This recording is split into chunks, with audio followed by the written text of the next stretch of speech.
제 생각에는 작년 뭐 잭슨홀 미팅하고는 다를 것 같아요. 또 파월 의장의 연설 속에서 구조적인 변화 가운데 가장 중요한 구조적인 인플레이션 문제가 언급되지 않을까.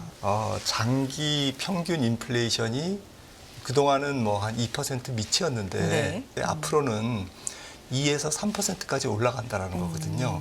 2.5%가 중립금리가 아니고 3%나 3.5%까지 유지해야 그래야 비로소 물가가 잡혀. 이거는 사실은 폭탄 발언이거든요.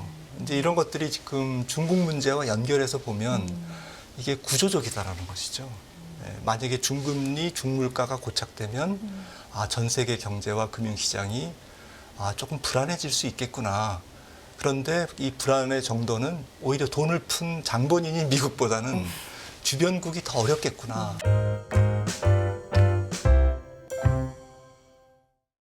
자, 이제 김한진 박사 모시고 또 쌓여있는 이야기들을 나눠보겠습니다. 최근에 워낙에 시장이 한 주 한 주 좀 드라마틱하게 변하고 있고 말씀드렸지만 좀 부정적인 센티가 많이 깔려있기 때문에 이런 부분에 대해서 어떻게 지혜롭게 잘 넘어갈 수 있을지 김한진 박사님 모셔보겠습니다. 박사님 어서 오세요. 안녕하세요. 네, 안녕하세요. 근데 시장이 좀 평화롭지 못합니다. 항상 그렇죠. 우문현답이시네요. 네. 항상 평화롭지 못하는데 네. 요즘도 좀 이슈가 많습니다. 좀 쌓여있는 얘기를 어디부터 할까 좀 생각을 하다가 그냥 뭉뚱그려 가장 편하게 질문을 드리기로 네, 했습니다. 네, 요즘 네. 세계 경제, 특히나 미국 쪽 어떻게 보고 계십니까? 좀 세계 경제가 돌아가는 모양을 보니까 네. 뭐 제가 단언해서 말씀드리기는 제가 뭐 역량이 없습니다만은 아이고, 네. 되게 특이한 점이 많은 것 같아요. 어떤 첫 번째는 점이요? 차별한 것 같아요. 차별화.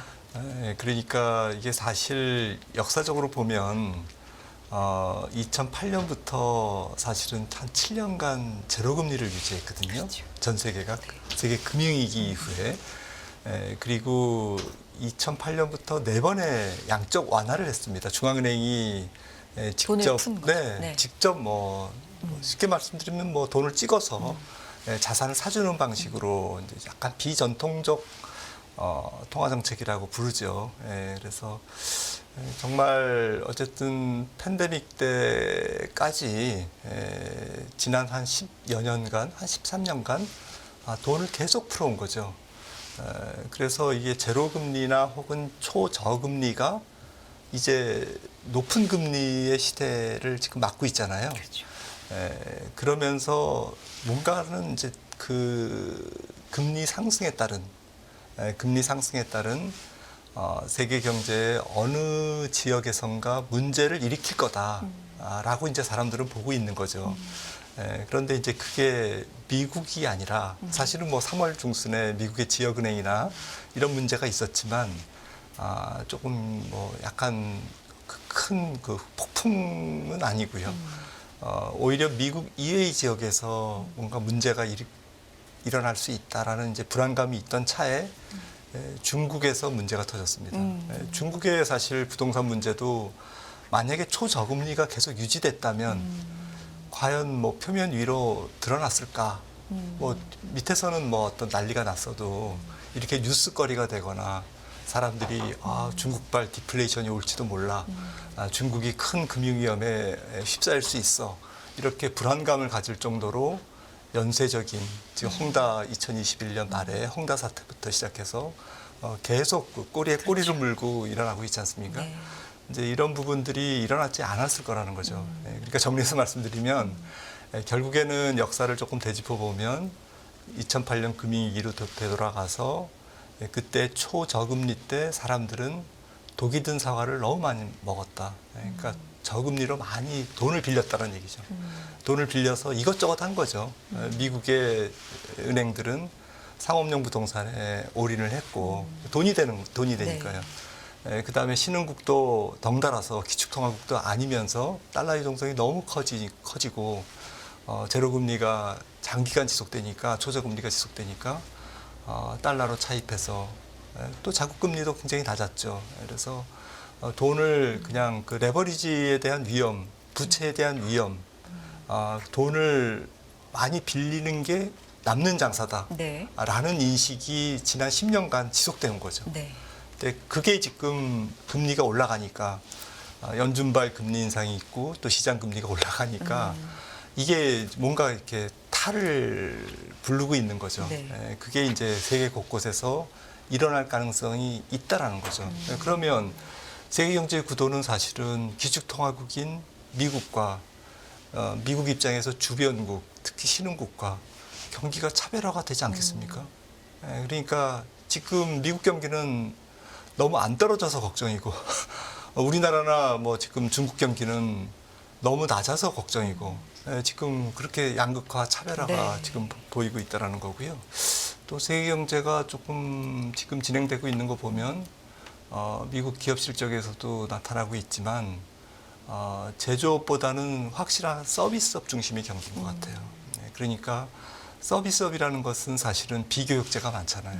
그러니까 수출로 먹고 사는 국가의 경제는 별로 어렵죠. 시원치 않고 뭐 출장을 가거나 뭐 그다음에 먹고 마시거나 여행을 가거나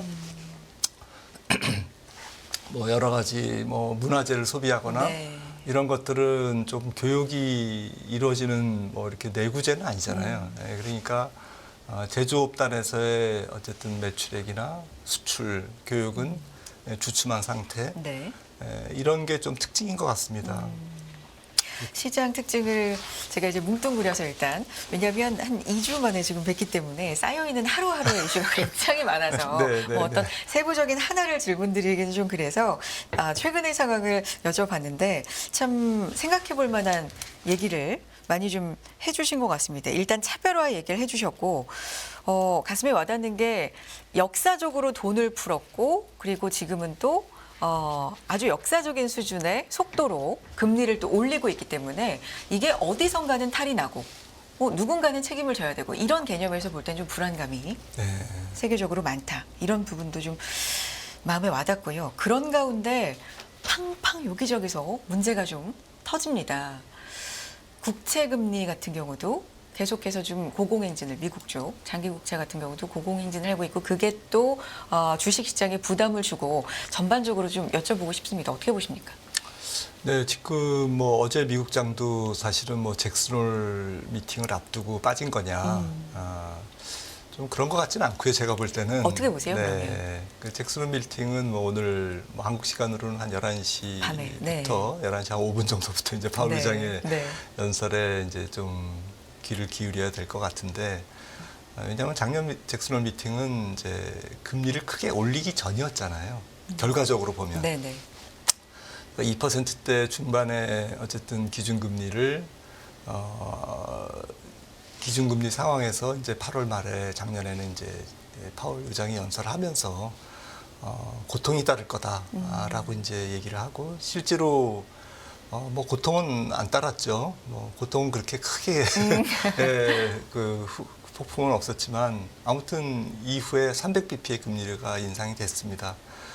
그런 측면에서는 작년 뭐 잭슨홀 미팅인 한 2.5%의 기준금리에서 300bp의 인상을 앞둔 시점에서의 잭슨홀 미팅이었다는 점에서 파괴력이 있었던 거고요. 지금은 거의 뭐 9월 달에 혹은 11월 달에 금리를 올릴지 안 올릴지는 모르겠지만 거의 구분응선까지는 왔잖아요. 거의 연준의 기준금리 인상은 거의 다 왔다. 네. 그런 측면에서는 뭐 파괴력이 없겠죠. 잭슨홀 미팅만 한 가지 더 말씀드리면 제 생각에는 말씀드렸듯이 특별한 이슈는 없을 것 같아요. 그러니까 원론적인 거 연준이 아직도 할 일이 남아 있다라든지 뭐 그런 쪽에서 원론적인 얘기가 조금 줄을 잃을 것 같고요. 근데 박사님 작년과는 또 네. 이제 상황이 달라졌으니까 올해 같은 경우는 뭐 새롭게 중립금리라든지 아니면 물가 목표 기준 자체를 조금 뭐 상향을 한다든지 뭐 이런 데에 대한 언급 혹시 있을까? 이런 우려는 좀 있는 것 같습니다. 맞습니다. 네. 이번 잭슨홀 미팅의 주제가 세계 경제의 구조적 변화잖아요.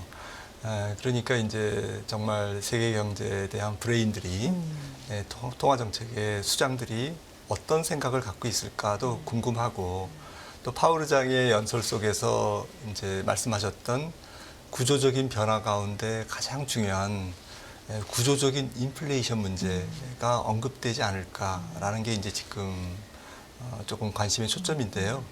사실 많은 뭐 교수님들이라든지 또 월가의 전문가들이 대체로 빌자 붙은 분들이 조금 금리를 높게 보고 있어요. 빌 그런가요? 에커먼, 아. 네, 빌 더들리 전 뉴욕 연은 총재죠. 네. 또 빌 크로스. 그래서 그러네요. 이분들이 형제는 아닌데 약속한 듯이 미국의 적정 국채 금리가 한 4%대가 적정하다. 거기다가 뭐 얼마 전에 JP 모건의 제이미 다이먼 회장도 미국 국채 금리의 적정 수준이 5에서 7%다라고 거의 폭탄 발언을 했습니다. 이건 가능성이 있어요. 너무 극단적이죠. 이론적으로 이제 지금 이분들이 네. 얘기를 하는 것은 장기 평균 인플레이션이 그동안은 뭐 한 2% 밑이었는데 네. 1%대 뭐 이랬는데 앞으로는 2에서 3%까지 올라간다라는 거거든요. 그 다음에 말씀 주셨던 장기 중립금리. 네. 중립금리가 지금 미국 같은 경우에 지금 물가 목표가 2%지 않습니까? 그리고 우리가 보는 명목금리 기준으로 경제에 영향을 균형적으로 주는 균형 기준금리를 2.5%로 보고 있습니다.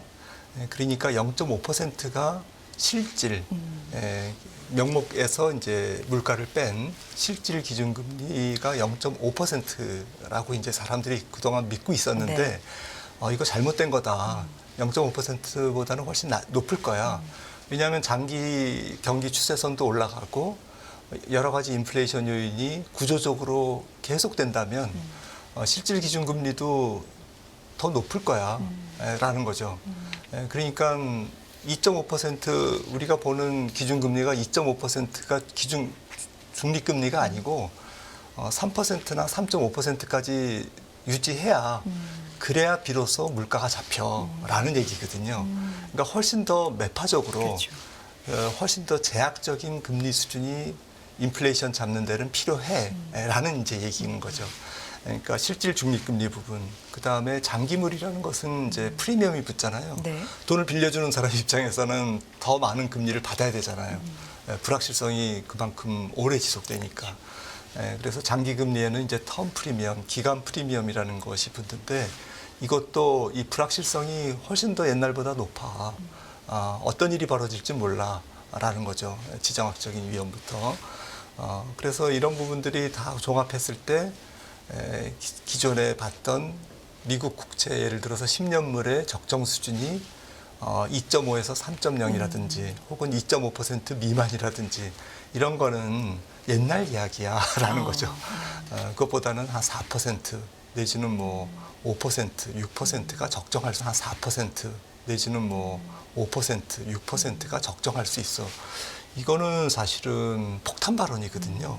만약에 그렇게 된다면 뭐 시청자분들은 또 좋은 거 아니야? 라고 생각할 수도 있지만 앞서 제가 매크로의 구조를 말씀드렸을 때 그동안 관행적으로 이루어졌던 저금리로 돈을 빌려서 뭔가 부채를 일으켜도 아무 일이 없던 시대에서 일단 아무 일이 여러 일이 벌어지는 아무 일이 없을 수가 없는. 없을 수가 없는 특히 기업 부채라든지 가계 부채, 국가 부채 이런 것들의 어쨌든 부채 비율이 높은 국가나 기업이나 나라는 굉장히 어려움을 겪을 수 있는 거죠. 예를 들어서 그리스의 GDP 국가 부채 비율이 200%거든요.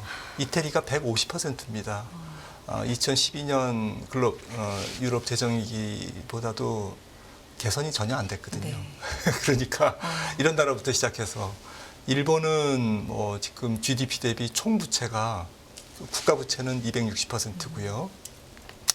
가계 부채와 기업 부채까지 합치면 440%거든요. 엄청나네요. 네. 네. 미국은 양반입니다. 네. 미국은 뭐 국가 부채도 한 60%고 GDP 대비 가계 부채나 기업 부채를 합쳐도 전 세계에서 조금 낮은 편이에요. 네. 그런 거를 생각하면 만약에 이렇게 시장 금리가 높게 유지되고 장기적으로 긴축적인 기조 금리를 내리더라도 한계가 있고 연준이 금리를 앞으로 내리더라도 과거처럼 제로 금리까지는 못 내리고 뭐 한 3%까지밖에 못 내리고 이렇게 되면 전 세계 부채가 많은 지역에서 여러 가지 금융의 불안정성이 노출될 수 있고요. 또 그동안 그냥 어영부영 버텨왔던 좀비 기업들 문제가 되는 거죠. 이제 이런 것들이 지금 중국 문제와 연결해서 보면 이게 구조적이다라는 것이죠. 만약에 중금리, 중물가가 고착되면 전 세계 경제와 금융시장이 조금 불안해질 수 있겠구나.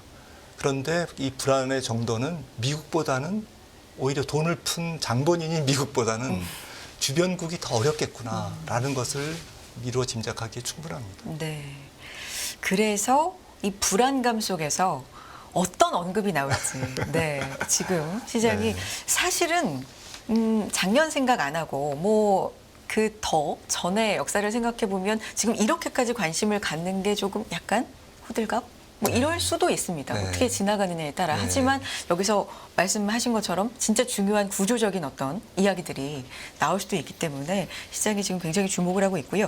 지금 쭉 말씀해 주신 박사님의 어떤 물가에 대한 얘기, 금리에 대한 얘기 이런 부분들 오늘 좋은 자료로 좀 많이 갖고 와 주셔서 좀 설명해 주셨으면 좋겠어요. 일단 첫 번째 자료가 연준 기준금리와 근원 PCE 물가 추이거든요. 사실 이 잭슨홀 미팅이 지나면 PCE 물가에 또다시 주목을 하게 될 것 같습니다. 뭐 네. 이런 부분들 지금 추이를 어떻게 봐야 되는지 이 부분도 설명 좀 해주세요. 네, 일단 뭐 지난 6월에 네. 실질 기준금리가 플러스 반전된 걸로 보면 네. 지금 그림을 보시면 저는 뭐 물가를 뺀 실질 기준금리가 연준도 굉장히 중시하고 있다고 생각을 하거든요. 그러니까 지금 현재 물가가 3%고 기준금리가 5.5%니까 실질 기준금리가 뭐 지금 한 2.5% 이렇게 지금 플러스로 반전을 했습니다. 네.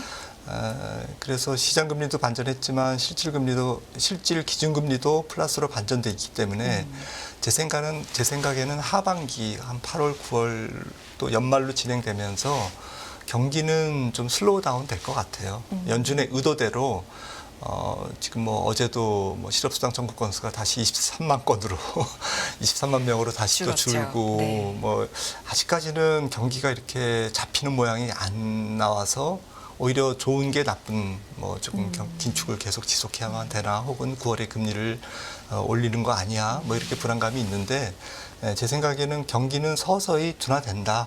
그래서 실질 금리가 플러스로 반전됐기 때문에 그리고 사실은 잭슨홀 미팅 작년 뭐 말씀을 드렸지만 작년에 2.5%밖에 안 됐잖아요. 네. 한 8월 달에. 그러니까 실제로 2.5%라는 것은 아까 말씀드렸던 중립 기준금리잖아요. 그 정도. 그러니까 네. 작년 9월에서야 비로소 좀 긴축적인 영역으로 갔다라고 봐야 될 것 같아요. 그러면 한 1년밖에 안 된 거거든요. 1년의 속도가 너무 빨랐다. 네, 속도가 빨랐을 뿐이지 기간적으로는 사실은 1년. 한 1년 정도밖에 안 됐다. 그러니까 그 큰 미국 경제가 조금 제약적인 금리의 영향을 받아서 조금씩 뒷걸음질을 치는 물가가 잡히는 그러한 속도가 사실은 그렇게 빨리 진행되기가 어려운 거죠. 특히나 작년 이맘때쯤이 겨우 제약적 수준의 중립금리를 돌파하는 상향 돌파하는 시점이었다면 조금 이해가 됩니다. 그런 측면에서 제 생각에는 경기는 이걸 봐서는 기준금리가 6월에 플러스 반전된 걸로 봐서는 앞으로는 이제 조금 더 제약적 수준으로 들어가기 때문에 시차가 발효될 거다. 네. 그러니까 약발이 먹힐 거다. 기준금리 그동안 올렸던 무지막지하게 올렸던 그러한 효과가 나타날 것이다라는 거고요. 좀 그 다음 그래프는 네. 이제 아까 말씀드렸던 내용입니다. 물가가 낮아지지만 그동안 물가가 뭐 CPI도 작년 6월에 9.1%에서 3% 내려까지 내려오는 거는 지금 굉장히 급하게 내려왔잖아요. 네. 이렇게 빨리 잡히나? 뭐 이렇게 사람들이 사실은 굉장히 환호하면서 또 주가에도 도움이 됐는데 그렇죠. 이 3%에서 이제 앞으로 떨어지는 길, 뭐 예를 들어서 2%까지라든지 뭐 사실 1% 포인트밖에 안 남았잖아요. 마라톤을 뛰는데 마지막 그 한 3분의 1은 달려왔어요. 남은 3분의 1만 남았는데 이 나머지 한 10km가 굉장히 힘든 거예요. 오르막인 사실 원래 거예요. 그때가 제일 힘들죠. 예. 실제로. 근데 오르막이야. 예. 이런 그림이 이제 이건 제가 그린 그림이 아니라 미국 의회 예산국에서 2025년까지 연준이 금과 억조로 여기는 PC 인플레이션이 이렇게 될 겁니다. 자기는 그렇게 봅니다라는 거거든요. 예. 그러니까 이 앞 뒤에 이 박스 부분 그러니까 메디컬 서비스라든지 뭐 여러 가지 아더 서비스라는 것이 이제 주거 운송이라든지 위락 서비스 이런 것들이잖아요. 그러니까 앞서 말씀하신 서비스 쪽. 네, 이런 것들이 사실 우리가 상식적으로 생각해봐도 밥값이 한번 8,000원에서 12,000원까지 올리면 그게 조금 경기가 둔화됐다고 다시 8,000원 안 가잖아요. 그대로 있어요. 내 월급은 안 올랐는데. 네, 그러니까 서비스 물가는 그대로 간다라는 거죠. 그래서 이 CPI도 9.1에서 3%까지는 지금 정말 빛의 속도로 떨어졌지만 여기서 2%까지 떨어지는 것은 상당한 고통이 따른다라는 거죠. 시간이 많이 걸리고 안 떨어질 수도 있고 심지어는 다시 올라갈 수도 있다라는 거죠. 그래서 나오는 게 네. 아까 저희가 얘기 나눴던 아예 기준 자체를 좀 바꾸는 논의가 있지 않을까라는 불안감, 늦은 예측, 뭐 이런 것들도 네. 나오고 있는 것 같아요. 근데 뭐 앞서도 이제 정광호 네. 대표께서 좋은 말씀을 해주셨는데 중앙은행들은 굉장히 보수적입니다. 지금 제가 앞서 뭐 중립금리라든지 또 장기적인 성장 추세의 변화라든지 이런 것들을 말씀드렸지만 이런 것들이 좀 학술적으로 또 실질적으로 검증되는 데는 좋게 한 2, 3년이 걸리거든요.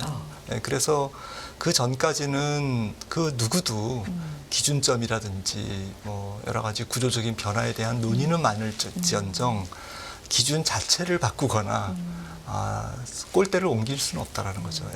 중앙은행들은 가장 보수적입니다. 이런 것들이 충분히 검증되고 정책적으로 받아들일 당위성이 명분이 있어야 그때 이제 뭔가 변화를 일으킬 거거든요. 네. 근데 아무래도 뭐 꼴대를 옮길 가능성은 조금 높아 보이죠. 제 생각에도 오히려 안 좋은 쪽으로. 그러니까 조금 더 타이트한 쪽으로. 그러니까 중립금리가 지금 연준의 그 보고서를 봐도 지금 한 2.5%가 이제 조금 경제 영향을 중립적으로 미치는 기준금리야라고 보던 거에서 이제 아마도 한 1, 2년 후에 연준의 보고서를 보면 2.5%보다는 좀 높아져 있지 않을까. 그러니까 결국에는 시장금리도 장기적으로는 조금 높게 형성돼 있고 연준의 기준금리의 중립점도 2.5%보다는 높은 영역에서 한 3% 가까이에서 형성되지 않을까. 시장 입장에서는 되게 조금 부담스러운 그런 얘기죠. 최근 며칠간은 또 뭐 미국의 엔비디아라든가 국채금리 이쪽으로 얘기가 많이 나오는 바람에 약간 관심도가 줄었습니다만 중국의 위기는 계속해서 좀 문제다. 뭐 중국발 리먼 사태다. 이런 극단적인 얘기까지 나오니까요. 이쪽 상황은 어떻게 보고 계세요? 박사님? 네, 중국 경제를 서방의 시각으로 보는 거는 저는 적절치 않다고 봅니다. 그러니까 중국 경제는 특수하잖아요.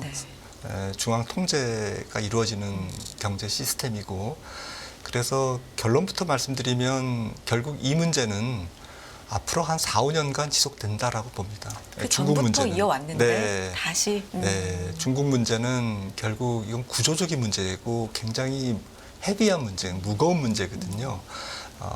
뭐 1, 2년 사이에 뚝딱 해결될 수 있는 문제가 아니고요. 중국 당국도 잘 알 겁니다. 근데 이 부분을 해결하는 방법은 결국에는 구도는 정해져 있습니다. 지금 지방정부가 경쟁적으로 부채를 일으켜서 그것도 공식적인 부채보다는 LGFB라는 일종의 특수 목적 법인을 통해서 그 법인이 그 부채를 일으켜서 여러 가지 사업을 진행해 온 거거든요. SOC 사업이라든지 부동산 관련 사업들을 진행해 왔는데 중국 기업 부채 중에서 이 특수 목적 법인 지방은행이 설립한 특수 목적 법인의 이 페이퍼 컴퍼니가 일으킨 부채가 잘 알려지지 않았다는 거죠. 중국 정부에서는 공식적으로 발표를 안 하고 있습니다. 근데 약간 보수적으로 한 5조 달러라고 보고 있지만 골드만삭스는 한 25조 달러라고 보고 와, 있거든요. 차이가 엄청난데요. 그 LGFB에만 일으킨 그러니까 그림자 금융이죠. 이게 섀도우 뱅킹이라는 게 무서운 거잖아요. 2008년 금융위기도 사실은 미국의 금융위기도 파생 상품, 장외 파생 상품이라는 섀도우 뱅킹에서 발생한 거잖아요. 그러니까 금융당국의 통제 범위에서 벗어나 있기 때문에 무서운 건데 중국 정부가 이제 이 부분을 정리를 하겠죠. 정리를 어떻게 할 겁니까? 4대 국책은행이 부실 채권을 떠안으면서 정리되지 않을까요? 일부는 또 중국 정부는 약간 조금 의도하는 방향도 있습니다. 지방 정부가 말을 안 들으면 조금 이런 것들을 이제 녹여서 이렇게 좀 진행할 수도 있고, 그 다음에 살생부를 만들겠죠. 살릴 기업과 죽일 기업 이런 것들에서 이제 중앙 정부의 입김이 강하게 들어가겠죠. 왜냐하면 공적 자금이 투입되는 거기 때문에. 명분이 있어야 되지 않습니까? 중국이라는 특성상. 네. 네. 그러면서 결국에는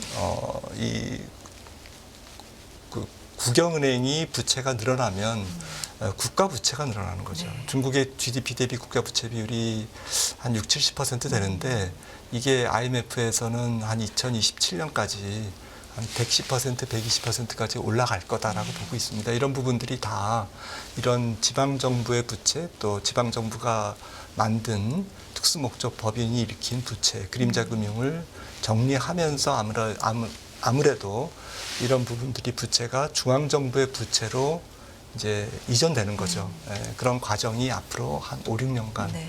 지속된다라는 얘기는 중국의 양적 성장률은 굉장히 낮을 수밖에 없다. 그렇죠. 그렇게 정리될 수 있겠습니다. 중국에 대한 의견까지 들어봤습니다. 김한진 박사님과 함께 마켓 허허실실 알아봤습니다. 고맙습니다.